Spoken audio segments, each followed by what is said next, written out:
Welcome to admission English programme class 3। আমরা এর আগে ইতিমধ্যে দুটো ক্লাস নিয়ে ফেলেছি। তোমরা যদি এখনও আমাদের ক্লাস দুটো না দেখে থাকো তাহলে নিচে ডিসক্রিপশন বক্সে লিঙ্ক দেওয়া থাকবে, সেখান থেকে দেখে আসবে। আজ আমরা শিখব ইট অ্যান্ড দেয়ারের ব্যবহার এবং ইনভার্সন। তোমরা অনেকেই ইনভার্সন সম্পর্কে নতুন। ইনভার্সন সম্পর্কে তোমাদের যাদের ধারণা নেই তাদের কোনো চিন্তা করার প্রয়োজন নেই, আমরা আজকে এখানে বিস্তারিত জানবো। আর আরেকটা বিষয়, আমাদের ক্লাসের টপিকগুলো খুব অল্প কথায় আমরা বুঝিয়ে দিই বলে মনে করো না যে গ্রামারগুলো অনেক ছোট। গ্রামারগুলো আসলে অনেক বড়, কিন্তু আমরা সেটাকে বিভিন্ন অ্যাঙ্গেলে বিভিন্নভাবে সহজ ভাষায় সহজ করে খুব অল্প কথায় যাতে তোমরা বুঝতে পারো সেই জন্য গ্রামারগুলো ছোট করে দেওয়া হয়। আর তোমাদের জন্য ইতিমধ্যেই একটা সুখবর আছে, সেটা হলো আমরা আগামী ক্লাসে পজিটিভ ভার্ব নিয়ে কথা বলবো। তোমরা জানো যে পজিটিভ ভার্ব অ্যাডমিশনের জন্য কতটা গুরুত্বপূর্ণ, এবং পজিটিভ ভার্বে খুব জটিল সমস্যার সৃষ্টি হয়, যা অ্যাডমিশনের সময় অনেক শিক্ষার্থী ভুল করো। সেই ক্লাসটা আগামী ক্লাসে থাকবে। তোমরা অবশ্যই আমাদের আগামী ক্লাসে জয়েন হবে। তা চলো আজকের ক্লাসটি শুরু করি। আর ক্লাসটি শুরু করার পূর্বে তোমরা যদি এখনও আমাদের চ্যানেলটি সাবস্ক্রাইব করে না থাকো তাহলে অবশ্যই আমাদের চ্যানেলটি সাবস্ক্রাইব করবে এবং সাথে থাকা বেল আইকনটি ক্লিক করবে। দেখো, আজ আমরা ইট এবং দেয়ার সম্পর্কে জানবো। তোমরা অনেকেই হয়তো বা ইট এবং দেয়ার সম্পর্কে ইতিমধ্যে জেনেছো যে ইট সাধারণত সাবজেক্ট আকারে বসে, আর এটি নিজেই একটি সাবজেক্ট, বাট দেয়ার নিজের সাবজেক্ট না। দেয়ারের সাবজেক্ট দেয়ারের পরে বসে, অর্থাৎ দেয়ারের পরে যদি ভার্ব থাকে তারপরে যে নাউন বা প্রোনাউন থাকে সেটাই সাবজেক্ট মূলত। এখন আসো, এটা তো কমন নিয়ম জানি, কিন্তু অ্যাডমিশনের ক্ষেত্রে কী ধরনের প্রশ্ন আসে? অ্যাডমিশনের ক্ষেত্রে প্রশ্ন আসে যে সাপোজ দেখো নিচের উদাহরণটাই দেখো, ইট ইজ, দেয়ার আর, এরকম তিনটে অপশন থাকলো। তারপর এই অপশন বলতে এখানে ড্যাশ দিয়ে দেবে, দিয়ে এই তিনটে অপশন নিচে দিয়ে দেবে কোনটি হবে। তারপরে থাকবে আর a sorry a scandal that in spite of the clear evidence that the destruction of the world's rainforests continues. এখন দেখো এখানে কি তোমাদের মধ্যে অনেকের মধ্যে যখন এখানে ড্যাশ দিয়ে থাকবে ড্যাশে স্ক্যান্ডাল, তোমরা অনেকে বলবে ইট ইজ এ স্ক্যান্ডাল না দেয়ার ইজ এ স্ক্যান্ডাল। এটা কিভাবে, মানে তোমরা দেখবে কনফিউশন হবে, ইট ইজ এ স্ক্যান্ডাল নাকি দেয়ার ইজ এ স্ক্যান্ডাল নাকি দেয়ার আর এ স্ক্যান্ডাল। তোমরা ম্যাক্সিমাম ক্ষেত্রে বলবে এ স্ক্যান্ডাল যখন আসে তাহলে তো দেয়ার আর হবে না, সো দেয়ার ইজ হবে। তোমাদের সেক্ষেত্রে দেয়ার ইজ এবং ইট ইজের মধ্যে বেশি কনফিউশন সৃষ্টি হবে। এখন দেখো এইটার সমাধান কী করে করবে, সেই জন্যই আমাদের উপরের রুলসটা। তোমরা এই রুলস ফলো করলে এ ধরনের যত কোশ্চেন আছে অ্যাডমিশন সব পারবে। উপরের রুলসে দেখো কি বলছে, এখানে বলছে যদি কোনো সেন্টেন্সের ইনফিনিটিভ বা দ্যাটের আগে বি ভার্ব অথবা টাইম ফ্রেজ বা অ্যাডজেক্টিভ থাকে তাহলে তার আগে ইট বসে। আর যদি কোনো সেন্টেন্সের দ্যাট অথবা ইনফিনিটিভের আগে এই তিনটি অপশন অর্থাৎ বি ভার্ব, টাইম ফ্রেজ অথবা অ্যাডজেক্টিভ না থাকে তাহলে তার আগে দেয়ার বসবে। এক্ষেত্রে ইনফিনিটিভ বা দ্যাট না থাকলেও সেক্ষেত্রে দেয়ার বসবে। দেখা গেলো ইনফিনিটিভ বা দ্যাট নেই, কিন্তু ওই তিনটে অপশন আছে, তাহলে সেক্ষেত্রেও দেয়ার বসবে। দেখো কি হয়েছে। এখন দেখো এখানে ওই যে আমরা নিচের ক্ষেত্রে ফলো করি, এই সেন্টেন্সের ক্ষেত্রে আমাদের দেখো তো কোথাও কোনো ক্লু আছে কিনা। হ্যাঁ, অবশ্যই ক্লু আছে। এই দেখো এখানে দেখো আমরা বলছি যদি কোনো সেন্টেন্সে ইনফিনিটিভ বা দ্যাটের আগে, এখানে দেখো দ্যাট আছে, দেখছো এই যে দ্যাট, এই যে দ্যাটটা দেখছো না, এই দ্যাটের আগে এবার দেখো কোনো বি ভার্ব অথবা টাইম ফ্রেজ অথবা অ্যাডজেক্টিভ আছে কিনা। অবশ্যই আছে, কারণ এই অপশন যেই তিনটে দেওয়া হয়েছিল তিনটের মধ্যেই বি ভার্ব আছে। দেখো ইট ইজ এর ইজও বি ভার্ব, দেয়ার ইজ এর ইজও বি ভার্ব, দেয়ার আর এর আরও বি ভার্ব। সো এখানে যেহেতু বি ভার্ব আছে তাহলে আমাকে অবশ্যই এই রুলসটা ফলো করতে হবে। এই রুলসে কি বলছে, এখানে বলছে ইনফিনিটিভ বা দ্যাটের আগে যদি এ বি ভার্ব অথবা টাইম ফ্রেজ অথবা অ্যাডজেক্টিভ থাকে তাহলে সেক্ষেত্রে ইট বসবে। তাহলে চোখ বুঝে আমরা বলতে পারি যেহেতু এখানে বি ভার্ব আছে এবং দ্যাট আছে, সো এটা এক্ষেত্রে ইট ইজ বসবে। তাহলে চলো আরও কিছু উদাহরণ দেখে নিই। দেখো এখানে দেখো, in the city centre there are noisy market stalls set in a maze of winding alleys. এখন দেখো এই জায়গাটায় দেখো, এটা কি নয়জি মার্কেট না? নয়জিটা কি আসলে অ্যাডজেক্টিভ। আর এখানে কোথাও দ্যাট বা ইনফিনিটিভ আছে না, নেই। আমরা একটু আগে কি বলছিলাম যে যদি কোনো সেন্টেন্সে দ্যাট বা ইনফিনিটিভ আগে থাকে এবং তার আগে যদি বি ভার্ব, অ্যাডজেক্টিভ অথবা টাইম ফ্রেজ থাকে সেক্ষেত্রে ইট বসবে। যেহেতু ওই দুটো শর্ত পূরণ করেনি, একটা শর্ত পূরণ করা হয়েছে, তাই এক্ষেত্রে দেয়ার বসবে। এখন বলতে পারো যে দেয়ার আর বসবে না দেয়ার ইজ বসবে? সো নয়েজের ক্ষেত্রে আমরা দেয়ার বসালাম, কিন্তু দেয়ার আর বসবে না ইজ বসবে সেটা ফলো করতে হবে পরবর্তী সাবজেক্ট অনুযায়ী। আমরা কি জানি দেয়ারের পরে সাবজেক্ট বসে এবং সেই সাবজেক্ট অনুযায়ী ভার্ব বসে। সো এখানে কি মার্কেট স্টলস আছে না? এস দেখো এস যোগ করা আছে। সো এখানে যেহেতু এস যোগ করা আছে তাই এক্ষেত্রে আমরা আর ব্যবহার করব। তাহলে বুঝতে পারছো এই লাইনটা যে এখানে in the city centre there are noisy market stalls set in a maze of winding alleys. এবার দেখো আরেকটা দেখো, in America there is a growing demand for Indonesian food. আমরা একটু আগে কি বলছিলাম যে আমাদের ফলো করতে হবে যে ওখানে যে রুলস বলছে সেটা যদি আসে কিনা। এখানে দেখো ওগুলোর একটা রুলসও নেই। সো এখানে একটা বিষয় কমন বিষয়, এখানে অত রুলস ফলো করতে হবে না। এখানে দেখো সাবজেক্টটার ক্ষেত্রে এখানে সাবজেক্ট কিন্তু আমাদের পরে আছে, আর এর আগে কোথাও সাবজেক্ট আছে দেখছো? It is a growing demand, এটা হয় পসিবল? তবে এক্ষেত্রে দেখো টাইম ফ্রেজ আছে কিনা, বা অ্যাডজেক্টিভ আছে কিনা, বা তোমার বি ভার্ব আছে কিনা। সো এখানে দেখো বি ভার্ব আছে, ইজ আছে, ঠিক আছে? এখানে যেহেতু বি ভার্ব আছে তাহলে আমরা it is a growing demand বলবো নাকি দেয়ার ইজ বলবো? যেহেতু আমাদের রুলসে বলা হয়েছে যে যদি বি ভার্ব অথবা অ্যাডজেক্টিভ অথবা টাইম ফ্রেজ থাকে এবং যদি সেখানে যদি দ্যাট এবং অথবা ইনফিনিটিভ থাকে তাহলে সেক্ষেত্রে ইট বসবে। যেহেতু এখানে বি ভার্ব আছে বাট কোনো টাইম বাট কোনো টাইম ফ্রেজ অথবা ইনফিনিটিভ, সরি সরি সরি আমি ভুল বললাম, বাট কোনো ইনফিনিটিভ অথবা দ্যাট নেই, সো এখানে দেয়ার বসবে। এরপরে দেখো এই লাইনটা, it is important to be punctual for appointment. এখানে তোমাদের প্রশ্ন হতে পারে এখানে তো দ্যাট নেই বাট ইট বসলো কেন? দেখো আমরা কিন্তু বলছিলাম দ্যাট অথবা ইনফিনিটিভ, দেখো এখানে ইনফিনিটিভ আছে টু বি পাংচুয়াল, দেখছো এই লাইনটা এখানে টু বি পাংচুয়াল, এই যে আমি গোল করে যেটা দেখাচ্ছি।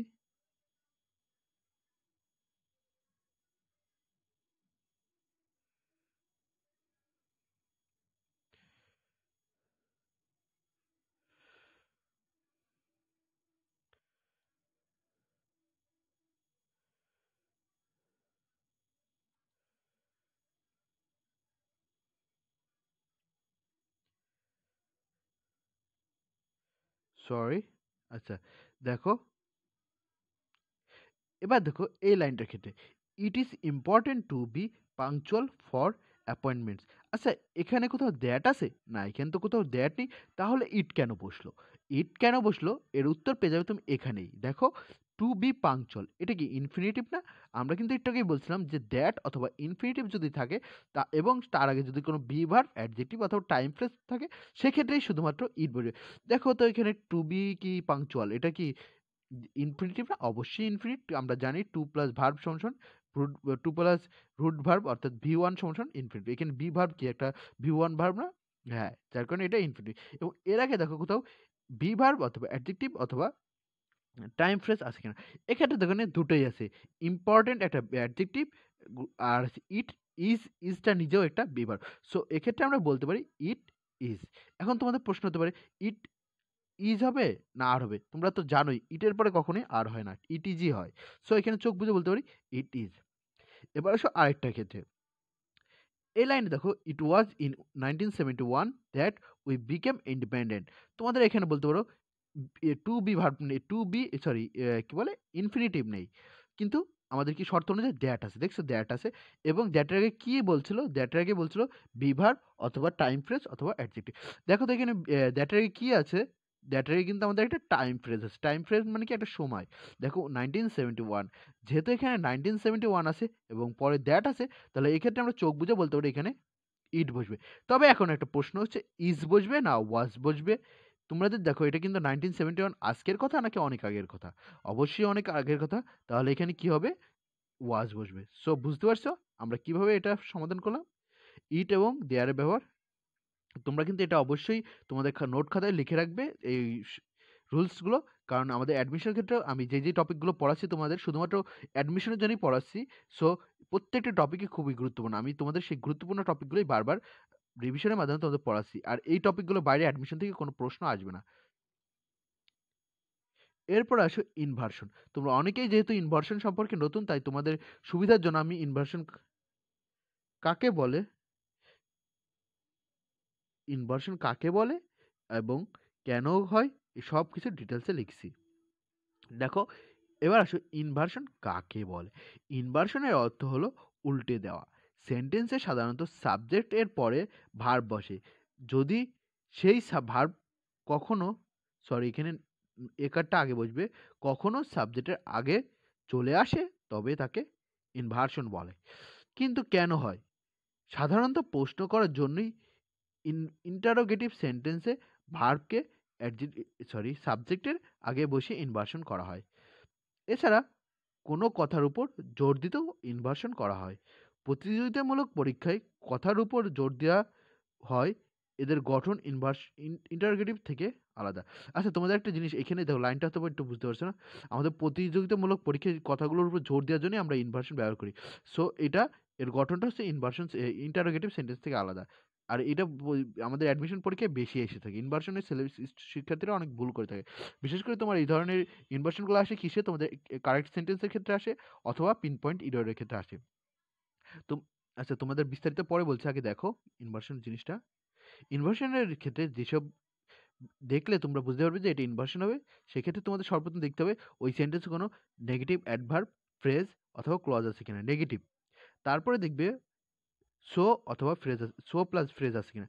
এগুলির প্রত্যেকটা যে কোনো একটা থাকলেই হবে। অনলি প্লাস ফ্রেজ অথবা ক্লজ আছে কিনা।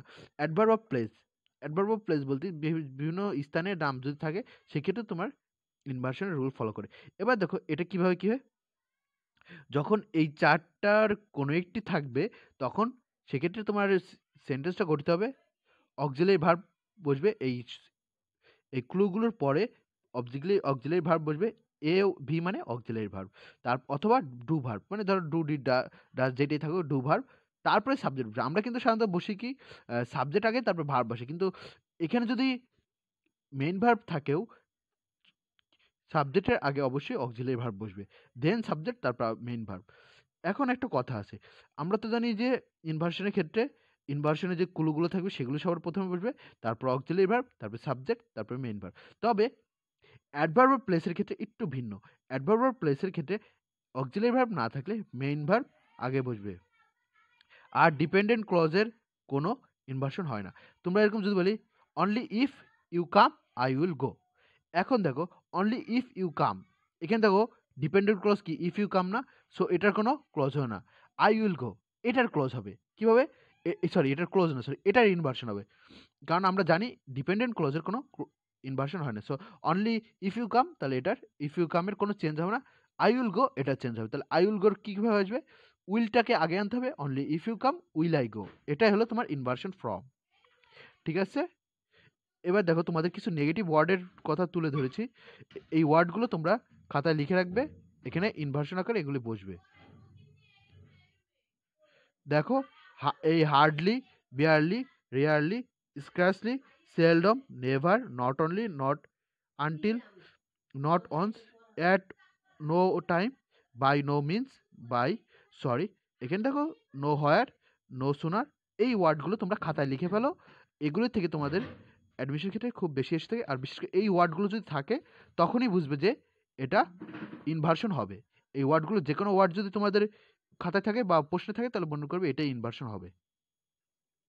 এরপর দেখো আমরা কিছু এক্সাম্পল দেখি। আমাদের এক্সাম্পলে দেখো প্রথম সেন্টেন্সটি দেখো, এখানে দেখো আই হ্যাভ হার্ডলি গন, এখানে দেখো হার্ডলি আছে। সো এটাকে আমরা কি যা বলতে পারবো, যে এটাকে ইনভার্সন স্ট্রাকচার আকারেও লেখা যাবে। তাহলে এটা কিভাবে কি হবে, ইনভার্সন স্ট্রাকচারে হবে হার্ডলি হ্যাভ আই গন দেয়ার।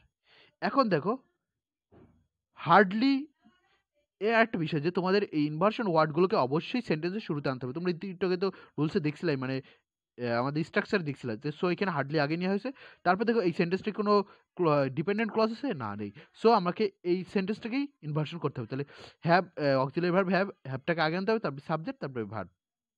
দেখছো হার্ডলি হ্যাভ আই গন দেয়ার, এই দেখো এখানে আমি ব্যাখ্যাকারে লিখেও দিছি, এখানে হার্ডলি নেগেটিভ অ্যাডভার্ব, তাই সাবজেক্টের পূর্বে অক্সিলারি ভার্ব হ্যাভ বসেছে, অর্থাৎ ইনভার্সন হয়েছে। দেখো আরো কিছু রুলস, আমরা আরো কিছু উদাহরণ দেখি। নেভার আই হ্যাভ গন দেয়ার, এখানে দেখো নেভার আগে বসছে, আই হ্যাভ গন দেয়ার, তাহলে কি এটা কি ঠিক হয়েছে? কারণ আমরা জানি যে ইনভার্সন ওয়ার্ড যদি শুরুতে বসে তাহলে অবশ্যই তারপরে অক্সিলারি ভার্ব বসবে দেন সাবজেক্ট, তাহলে এখানে হ্যাভ কি অক্সিলারি ভার্ব না, তাহলে আমাদের কি হ্যাভটাকে আগে আনতে হবে। নেভার হ্যাভ, তারপর সাবজেক্ট, তারপর মেইন ভার্ব, তারপর দেয়ার। এবার দেখো আরেকটা দেখো, টু সো বিউটিফুল, এই দেখো সো বিউটিফুল আমরা কিন্তু একটু আগেই দেখে এসেছিলাম যে সো প্লাস অ্যাডজেক্টিভ যদি থাকে তাহলে সেটা ইনভার্সন হবে। যেহেতু এখানে সো প্লাস অ্যাডজেক্টিভ আছে তাহলে এটাও ইনভার্সন হবে। তাহলে এক্ষেত্রে কি হবে? এক্ষেত্রে দেখো আমাদের অক্সিলারি ভার্বটা আগে আসতে হবে। তাহলে শি ইজ এর কি হয়েছে? হয়নি। তাহলে আমাদের কি করতে হবে? So beautiful is she. দেখো এখানে তাই করেছে। Only if you work hard you will get chance in due. এখন দেখো এখানে প্রশ্ন হতে পারে ইউ ওয়ার্ক হার্ড, এটাকে আমরা ইনভার্সন করলাম না কেন? You will get chance in due, এটাকে ইনভার্সন করা হচ্ছে কেন? আমরা কি বলছিলাম? আমরা আগেই বলছিলাম যে ডিপেন্ডেন্স ক্লজ কখনো ইনভার্সন হয় না। তাহলে ইফ ইউ ওয়ার্ক হার্ড, তাহলে এটা কি ডিপেন্ডেন্ট ক্লজ না? দেখো এখানে ক্লজ মার্কদের আমরা যদি সহজ কথাই বলি, ক্লজ মার্কার যুক্ত সেন্টেন্সকেই ডিপেন্ডেন্ট ক্লজ বলা হয়। তাহলে এখানে ক্লজ মার্কার যুক্ত না ইফ দ্বারা, তাহলে এটা হচ্ছে ডিপেন্ডেন্ট ক্লজ। এক্ষেত্রে আমাদের এই সেন্টেন্সের কোনো ইনভার্সন হবে না।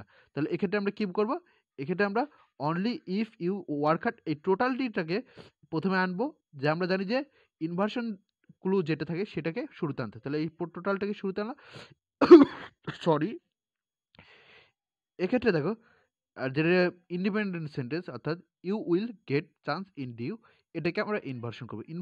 ইনভার্সনের রুল কি? অক্সিলারি ভার্ব আগে বসবে, then subject, then main verb. দেখো will you get chance in due.